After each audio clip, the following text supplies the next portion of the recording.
All for coming. I wish it were cooler. I wish it were better lighted. I wish the carpet didn't look like a barn. But then again, this is a public institution, and we're lucky we have any lights at all. And probably within a couple months we won't. And then we'll meet in the dark. But that would be symbolically appropriate given what I'm about to say anyway. This is the greatest crisis of capitalism in my lifetime. And given the way you all look and given my white hair, that means it's the greatest crisis of capitalism in your lifetime, too. And it therefore requires an extraordinary effort to understand it and an even more extraordinary effort to come up with a program to deal with it. What I'm going to do is try to explain to you how I see this crisis and how it arose, where it comes from, and then to offer a socialist response to it. And this is not because of my abstract interest. I am one. That's why I'm interested in doing this. I want to develop a socialist response to it. I just don't want to do it in the realm of theory. I want to do it in actuality. And the best way I know how to do that is to use the most highly developed theory for doing such things, which is Marxist theory. So that's what you're going to get, a Marxist analysis of what happened and what might be done. So let me begin, as is necessary in these sorts of things, by saying what I think this crisis is not. It is not, for example, a financial crisis. It strikes me as outrageous, as an attempt to limit the scope, the causes, and the implications of this thing as if it were only one sector, finance.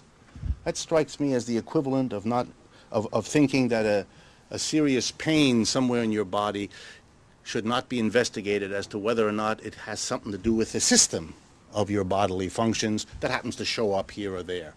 It's an attempt to make the symptom where it blows up be the localized place beyond which it hasn't spread. You might hope it hasn't spread, but simply asserting it and assuming it could be deadly. And I think it's deadly in this case. I also don't think this has much to do with executive pay, which has been outrageous for at least 25 years in this country. It doesn't have to do with greed. You probably have figured out already that greed predates this crisis. Consequently, these are efforts in my mind to keep us away from the central issue, which is to raise the question, is this a crisis of the system as a whole, rather than a problem with this or that aspect of the crisis? The media are virtually at one in keeping it limited. That's, after all, the job of the media in our culture, to calm us, to relax us, to give us human interest stories instead of the news. And so I don't want to do that. And so I want it to be understood that my approach is to say this is a crisis that affects all the parts of this system, manufacturing, services, finance, to be sure, included, but in no way restricted. It didn't start with finance. It's not ending with finance. I want to put it back in the context from which I think it was ripped. In order to do that, and always because I'm conscious, being an economics professor, that I have colleagues in the room, or even if they're not in the room, they'll hear about it, it's always necessary for us to do something on the board to demonstrate kind of our bona fides, that we can do things on the board. So I'm going to do that. And I'm going to tell the story, as best I can, of how we got into this mess here in the United States. And I'm going to divide this little graph into two parts. One part goes from 1820 to around 1970, 150 years, during which the productivity of American workers went up each year. The line goes up simply to say that the average worker produced more stuff every year than they did the year before. They were trained better, they had better machines, they had more machines, so the productivity per worker went up every year. Okay. For this period of time, I'm going to draw a second line, and that second line represents what happened to workers' wages in the United States. It's really remarkable that the wages of American workers rose from 1820 to the 1970s every decade. They were higher than the decade before, real wages. Real wages means the amount of money you get as against the prices you have to pay for the things you use your money for. And the profits went something like that too. In other words, productivity went up, and in the sense of economics, the workers shared that productivity rise by rising wages, and the corporations enjoyed rising profits. Okay? And that's very peculiar.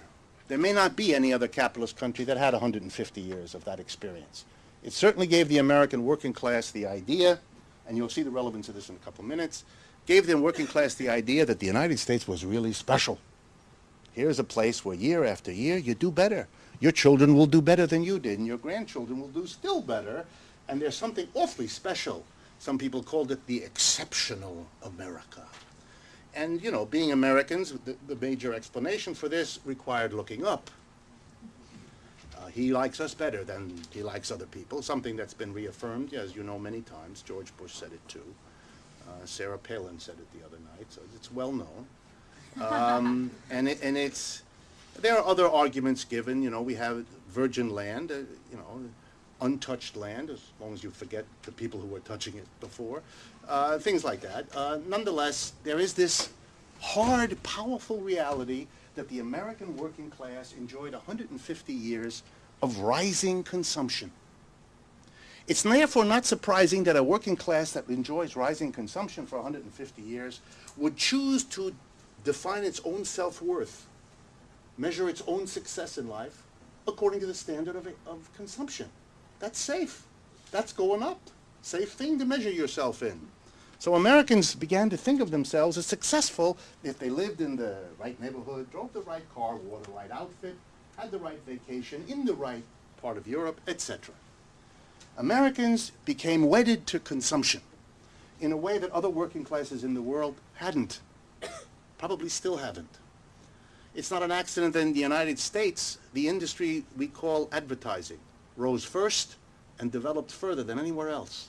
A whole industry devoted to cultivating the passion for consumption in a population already 3/4 of the way there. Why is this important? It's important because in 1970, the world changed for the American working class in ways I don't think it has come to terms with at all. Here's what happened.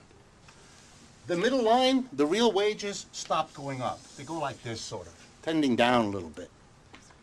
The real weekly wage, the real hourly wage of a worker in the late 1970s was higher than it is today. What you get for an hour of work in the way of goods and services is less now than your parents got before you. Real wages stopped. Productivity kept going up. And if you understand what will happen, it doesn't take any kind of advanced degree. I'm not against your getting an advanced degree. It takes a long time. And these days it won't do much beyond taking a long time. But you don't need it. You don't need it. If what you get from each worker keeps going up, but what you give each worker doesn't, then the difference between what each worker produces and what you pay him or her gets bigger and bigger and bigger.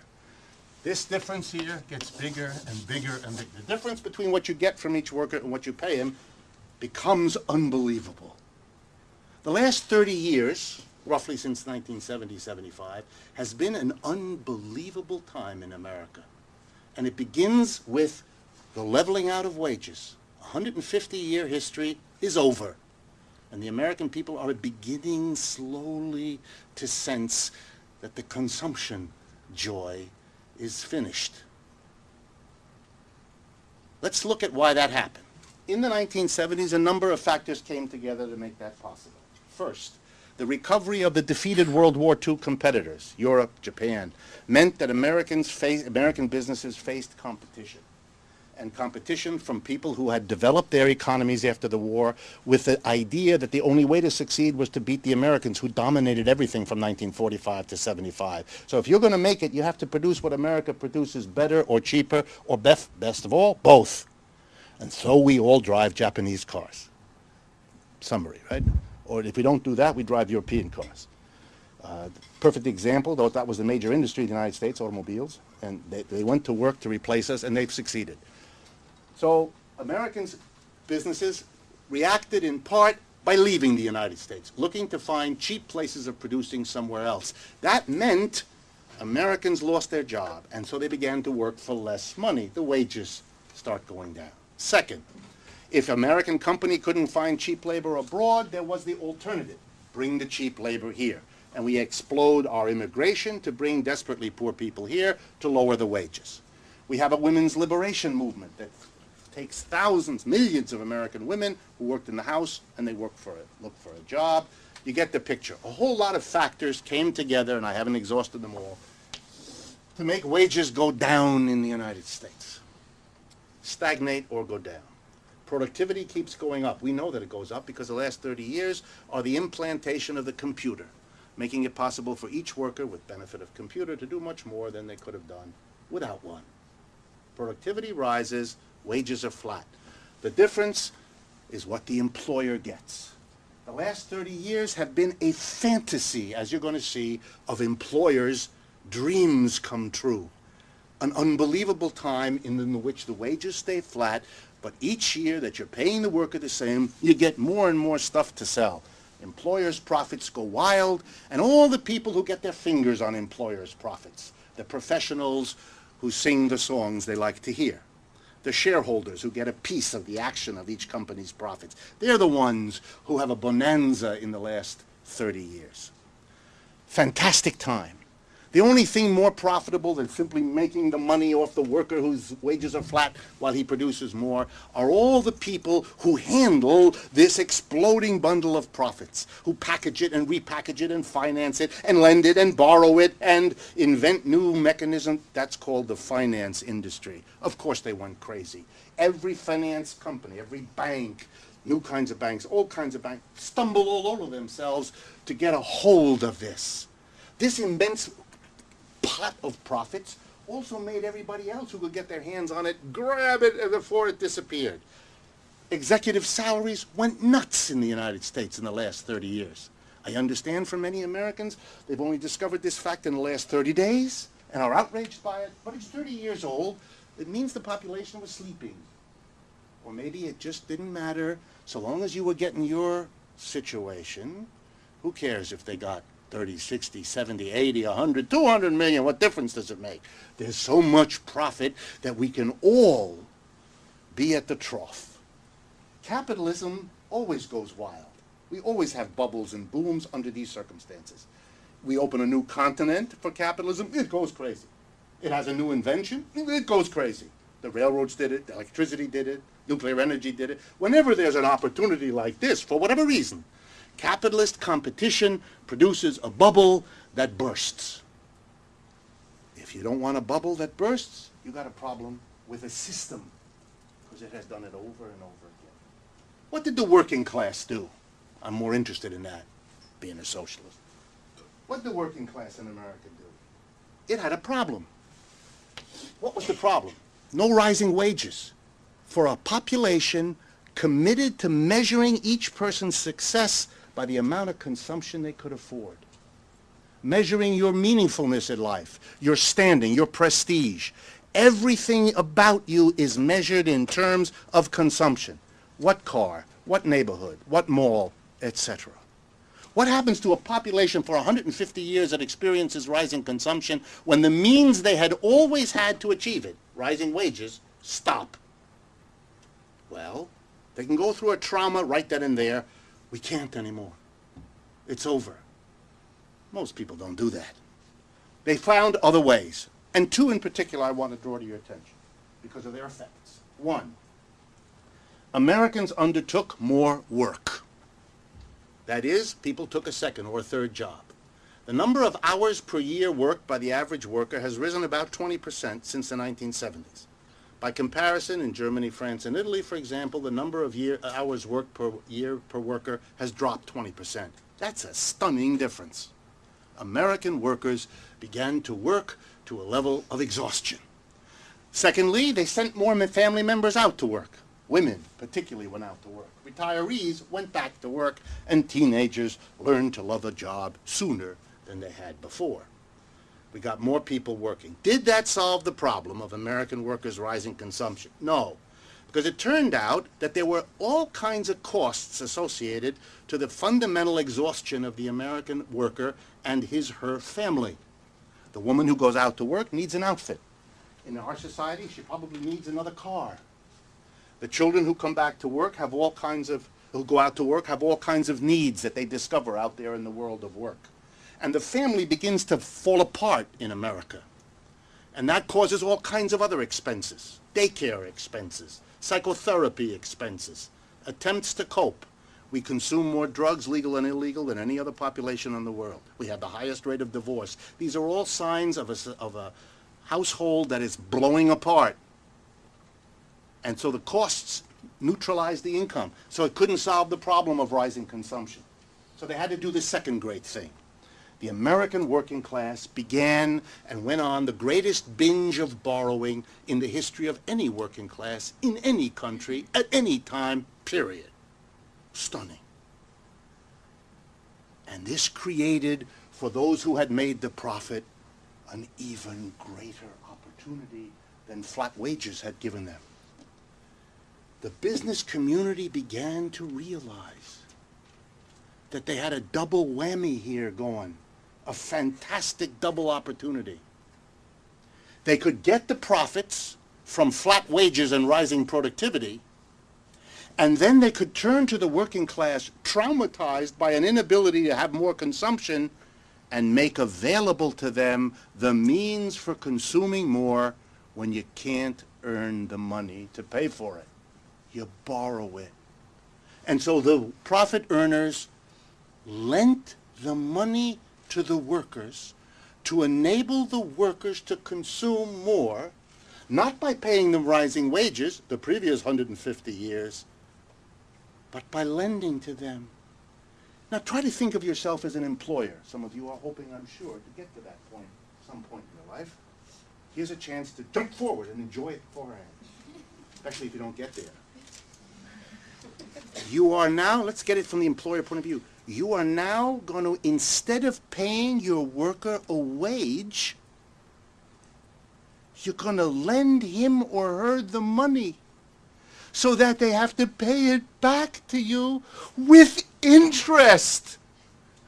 Now there is something to be proud of as an American. You live in a system that makes you distraught about your consumption and then services your trauma by lending you money. They get you twice.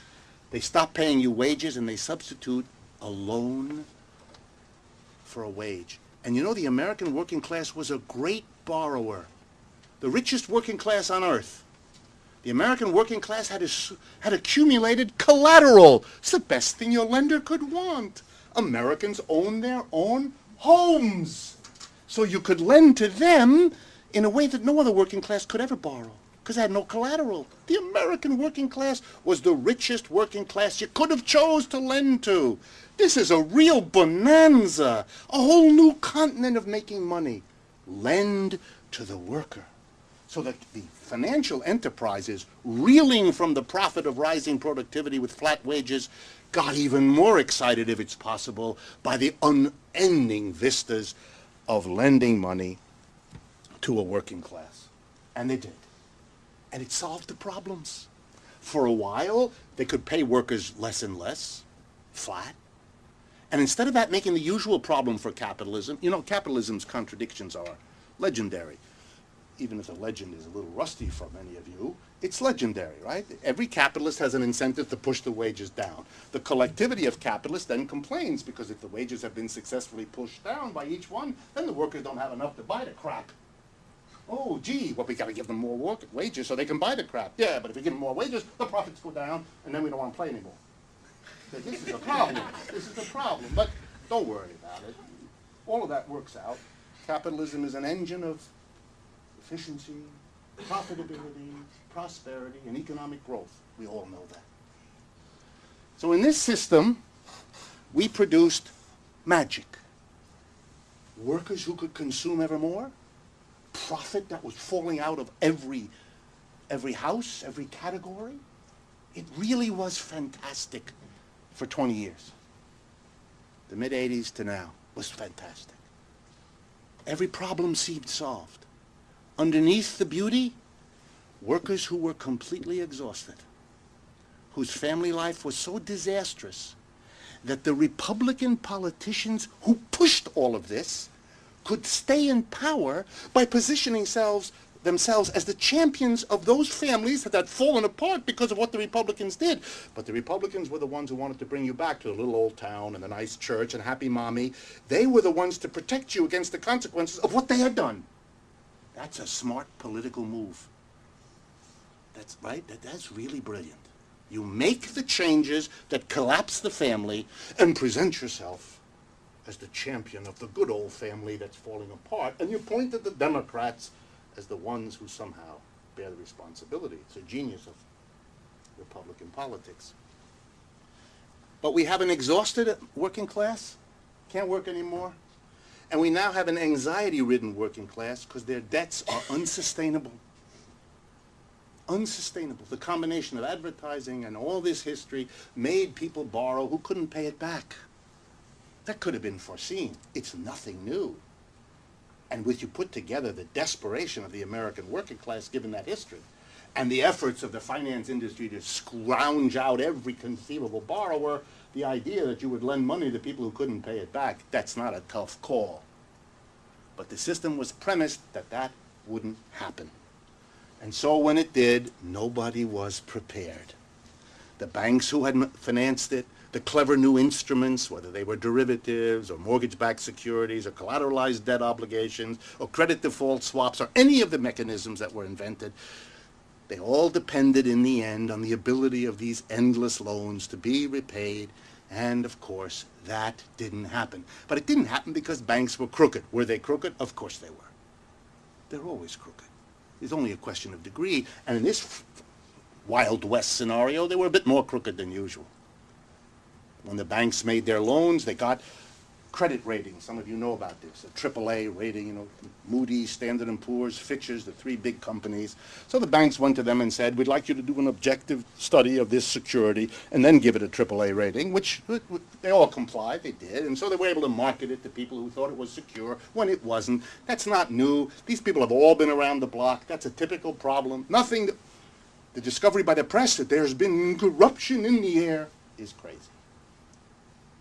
This was a system built to fail, to reach its end when the combination of exhaustion physically and emotional anxiety from the debt made people unable to continue. And those people are now, by the millions, walking away from those obligations, and the house of cards comes down.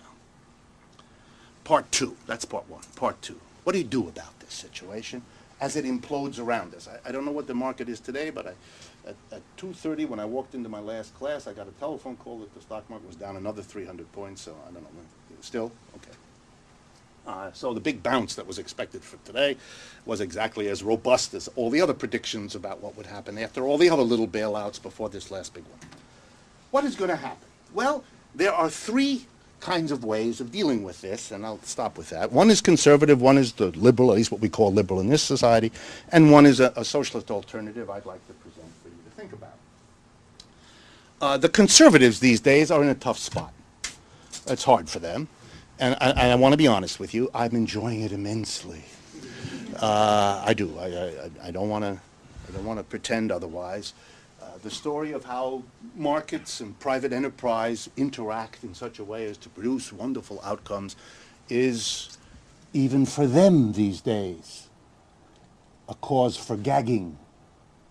But of course, ever resourceful, there are always conservatives who will rise to the occasion, and some of them are rising now, sort of like dead fish, and they are reaching the conclusion that the reason this all happened is because of governmental intervention in the free market. If only the government hadn't done, and then they rattle off 20 things that the government did over the last 20 years, which indeed it did, and then they try to draw a line between those things the government did and this disaster now to reach the conclusion that the reason we have this problem is too much government intervention. That's as predictable as arguing that sometime over the next 2 months there will be rain, and then claiming, having made this proposal, that on the next 2 days from now, when it rains, it's because you understood the mechanism. So that's what conservatives will do, and that's what they are doing. But these days, they get almost nowhere with this. Even the mainstream press has a hard time with this sort of stuff. That's why people like us are in the press suddenly in America. What about the other, the liberal left? This is much more interesting to me and much more important, and is where I want to focus my attention. Liberals, social democrats, leftists, progressives, a lot of words, they seem to be in favor of regulation. They seem to find the problem that the banks weren't regulated, that these credit rating companies weren't regulated, that the Federal Reserve didn't regulate better or differently or more or something. Regulation. Regulation. Paul Krugman wants regulation. My colleagues in this department, not all, heaven forbid, not, but a good number of them want regulation. Liberal commentators want regulation. Leftists I talk to want regulation. The salaries should be regulated not to be so high. And the greed should be regulated. All kinds of things should be regulated. I find this astonishing. Not even astonishing, depressing. And let me tell you why. In the 1930s, the last time we had a capitalism hitting the fan in this way, we produced a lot of regulation. Social Security didn't exist before then. Unemployment insurance didn't exist before then. Mass government hiring of people to do all kinds of things didn't exist before then, etc. So we had a lot of regulation. Banks were told you can do this, but you can't do that. Insurance companies were told you can do that, but you can't do that. Lots of constraints and limits on corporations. All these regulations had a particular quality that I want to focus your attention on. They limited what a board of directors of a corporation could do 10 ways to Sunday. They taxed them. They did all kinds of things that annoyed, bothered, and troubled boards of directors. And you would be no great genius to understand that a board of directors encumbered by all these regulations would have the idea, let's try to evade them. Let's try to undermine them. Let's try to get rid of them. And that they would probably go to work on that project about as soon as the regulation was passed, if not sooner. So it's very interesting that the regulations we had imposed here in the United States by Franklin Roosevelt and all the people who made that happen had an interesting quality. They did not take away from the board of directors the freedom nor the opportunity to undo all the regulations and reforms. These were a set of regulations that left in place an institution with every conceivable incentive to undo and erase the regulations. But that wasn't the worst of it. They also left in place a board of directors who, as the first appropriators of all the profits produced in our system, thereby had the resources with which to realize what the system gave them as incentives. They had the wealth to undo the regulations, because these peculiar regulations left them in that position. It literally invited its own enemies to do their thing. And, although I know it comes as a surprise to some of my liberal friends, the boards of directors, with the incentive to undo the program and the resources to realize their objectives, did so. You and I have lived through the last 30 years in which the boards of directors of the United States' larger corporations used their profits to buy the president and the Congress, to buy the public media, and to wage a systematic campaign from 45 to 75. The basic game was evade them. And after 1975, get rid of them. And it worked. That's why we're here now. After this history, to propose again that we regulate them, leaving them in the same place, my friends, the American working class, I would guess, is going to look at anyone with that idea and with that little curl in the lip say, been there, done that. I'm not going to do that again. I'm not going to wage 2, 4, 6 years of intense struggle like it was in the 1930s to come up with something that has a built-in self-destruct button. It's preposterous. It's not going to work. And if you do it, if the liberal left does that, imposes another set of regulations along the lines of Paul Krugman and the others, not only are you going to have the same history, but you're going to have the same history faster. And let me tell you why. Large numbers of workers are not going to go for this They're not going to be the enthusiasts of this regulation program precisely for the reasons I've just told you. Been there, done that. But worse, the right wing in America, the business community, has spent the last 50 years perfecting every technique there is known to turn the population against regulation as its enemy. And they're going to go right to work doing again what they have now learned to do, and they'll do it better and they'll do it faster. They're experts at it. So to set up another regime of regulation is to set up something that is going to be real easy to knock down. Therefore, what do we do? I have a proposal to make, as you might have guessed by now. Here's the proposal. Let's regulate by all means. Let's really try to make a reasonable economic system that doesn't allow people the grotesque abuses that I've described to you here, plus the many more that you know about from the newspapers that I don't go over. But let's not have the self-destruct button in it. This time the change has to include the following.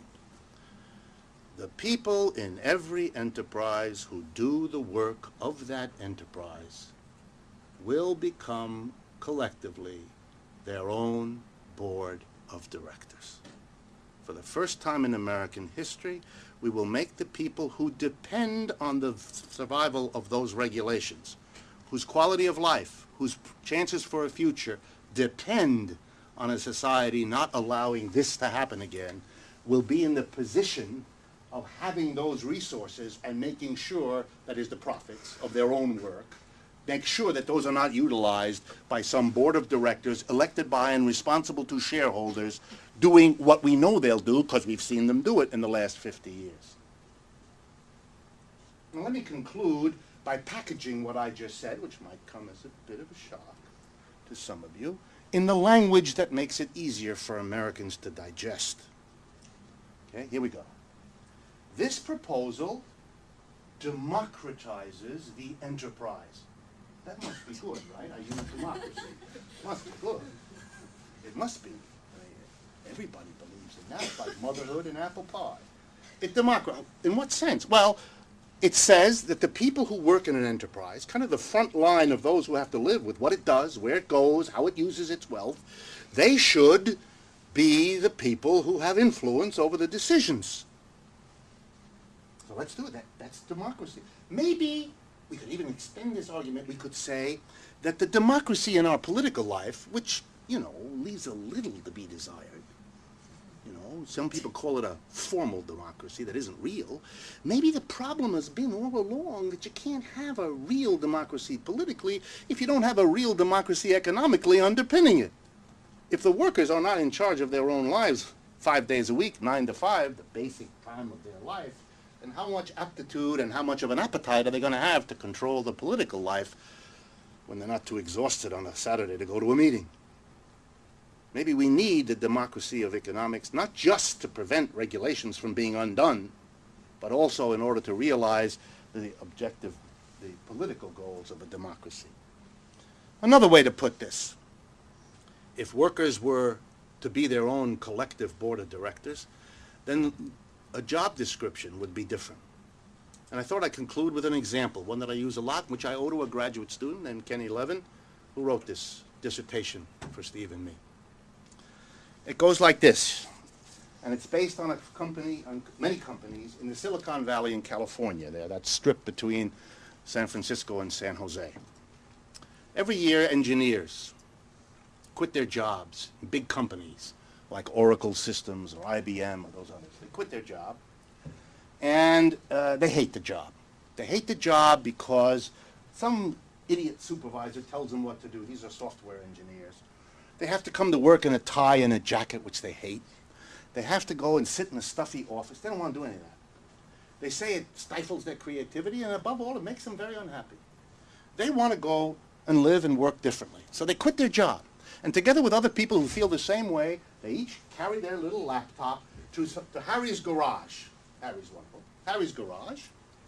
And there they arrive with Bermuda shorts on, with a Hawaiian shirt, with a Frisbee, a dog, and with enough marijuana to get through the day. Okay? And they have a really good time. They like their job. They enjoy their colleagues. Monday through Thursday, they work the way they always did, making software programs. On Friday, they don't. They come to work with Frisbee, with dog, whole bit, lots of dogs. But on that Friday, they sit around and they decide what to do with the profits they make, what technology to develop. They function as their own collective board of directors. And what Kenny Levin discovered was, when you talk to these people, because they're talked to, when you write books about these people, and books have been written, these people say, I'm much happier than I've ever been. I'm much more productive than I've ever been. And then they point out with great pride that most of the great breakthroughs in computer technology and telecommunications achieved over the last 50 years have been achieved by firms like that. What kind of firms would that be? Karl Marx called those firms communist, which means that the great breakthroughs of technology of the last 50 years that have been claimed by capitalism, that's a mistake. They were the achievements of communism. They were achievements of people who walked away from their job in a capitalist enterprise and voted with their feet to organize an enterprise completely differently, namely an enterprise in which the workers were their own collective board of directors. So the story I'm describing to you, the proposition I'm making to you, is not only a way, it's not only a way to cope with this crisis in such a manner as will not repeat the sad story of regulation that undoes itself. It's also a story of something that workers in America have already been doing. That they're not conscious that it's communist, that's cute. That's a kind of reflection on their education. That these people are not only not communists, but most of these engineers are members of the Republican Party, that's understandable. It's America. They define what they did as, ready? Innovative entrepreneurship. Okay, you could call it a yellow banana. I don't care. What's important here is how they change things. That is, the solution to this problem requires, to conclude, that the socialist proposal not be understood anymore, as it so often is in America, as having something to do with what the government is going to do or not do. That the socialism I'm talking about begins and focuses at the bottom on the kind of radical reorganization of production that's long overdue anyway in our society, simply on the grounds of democracy, but is now a viable opposition, because a movement that said this to the American people as they struggle with their fear and apprehension about where this is going is a movement that could get a response that would make socialism come out of the margins of our culture and enter the middle. I've been giving this talk for the last 5 weeks in 1,000 places. I've gotten more invitations to do this and more response in the last 5 weeks than in the previous 25 years of my life. Something is going on, and the openness to this kind of political response to a very serious crisis is a sign of possibility and hope that I hope many of you think about. Thank you.